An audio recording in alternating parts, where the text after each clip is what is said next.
इस तरह यानी कि कहीं ना कहीं ये टिश्यूज़ अटैच होकर ग्रो करना शुरू हो जाते हैं और वो चॉकलेट सिस्ट की तरह यानी कि शो होते हैं, उनको चॉकलेट सिस्ट का नाम दिया जाता है। उसके अलावा यूट्राइन फाइब्रॉइड्स, अब एडिनोमायोसिस में भी आप बोलेंगे कि सिस्ट टाइप है, यानी कि सिस्ट बनती है, या एंडोमेट्रियोसिस में भी सिस्ट बनती है।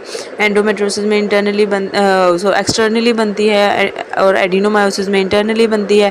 तो यूट्राइन फाइब्रॉइड्स भी मतलब कि वही सिस्ट या इस तरह का कुछ होगा, लेकिन नहीं। जो यूट्राइन फाइब्रॉइड्स होती हैं वो मतलब कि एक मसल मैस आप कह लें कि एक वो बल्कि जो है वो मतलब फाइब्रॉइड्स होती हैं, जिनको फाइब्रॉइड्स बोलते हैं, ठीक है। बॉल्स नुमा जो फाइब्रॉइड्स होती हैं, ये कैंसरस भी हो सकती हैं, नॉन कैंसरस भी हो सकती हैं। सो ये मतलब कि इनको कभी भी कंफ्यूज नहीं करना, एंडोमेट्रियोसिस, एडिनोमायोसिस या यानी कि यूट्राइन फाइब्रॉइड्स को, ये तीनों एक अलग अलग चीज़ें हैं। उसके अलावा पेल्विक इन्फ्लेमेटरी डिजीज़ भी हो सकती है फीमेल को, इस वजह से भी उसको बहुत ज़्यादा सीवियर पेन हो सकती हैं, ठीक है। और अदर मतलब कि कंडीशंस भी हो सकती हैं जो कि मेडिकली जो है वो रूल्ड आउट की जाती हैं, ठीक है जी। अब इसका मतलब कि मसला इस फीमेल के साथ ये होता है जिसको सेकेंडरी जो है डिस्मेनोरिया का प्रॉब्लम होता है। वो प्रॉब्लम ये होता है कि इसको बहुत ज़्यादा सीवियर पेन होती है, बहुत ज़्यादा जो है वो मतलब कि इनको मेंस्ट्रुअल ब्लीडिंग होती है, ठीक है। और थ्रू आउट यानी कि पीरियड्स जो है वो उनको हैवी ब्लीडिंग का सामना करना पड़ता है, ठीक है।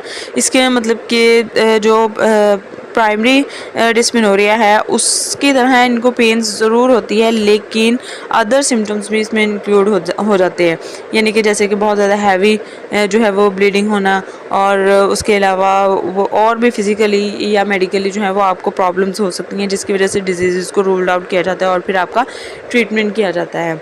आई होप आपको आज की वीडियो जो है वो काफ़ी हद तक समझ में आ गई होगी, आपके बहुत सारे कॉन्सेप्ट्स जो हैं वो क्लियर हो गए होंगे। लास्ट में मैं आपको ये भी बताना चाहूँगी कि बहुत सारी फीमेल्स जो हैं यानी कि शादी से पहले बच्चियाँ जो हैं प्यूबर्टी की लाइफ में जिनको प्राइमरी डिस्मेनोरिया का प्रॉब्लम होता है, वो बहुत सारी मेडिसिन वगैरह भी कुछ लोग यूज़ कर लेते हैं। सो जितना हो सके इन मेडिसिन को अवॉइड करना चाहिए।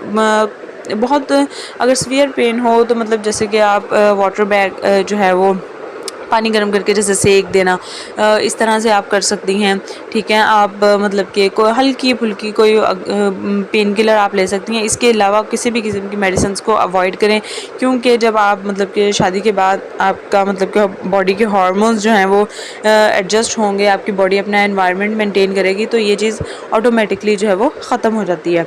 सो इसको कोई बीमारी समझने की ज़रूरत नहीं है। हाँ, जहाँ सेकेंडरी डिस्मेनोरिया का प्रॉब्लम है वो ज़ाहिर सी बात है वो मेडिकली एक कंडीशन है, उसको डॉक्टर्स के जो हैं वो रूल आउट करके आपका जो है वो ट्रीटमेंट करते हैं। आई होप आपके बहुत सारे कॉन्सेप्ट क्लियर हो गए होंगे। काइंडली मेरे चैनल को सब्सक्राइब ज़रूर कीजिएगा अगर आपको मेरी वीडियोस अच्छी लगती हैं तो। मिलते हैं अगली वीडियो में। अल्लाह हाफिज़।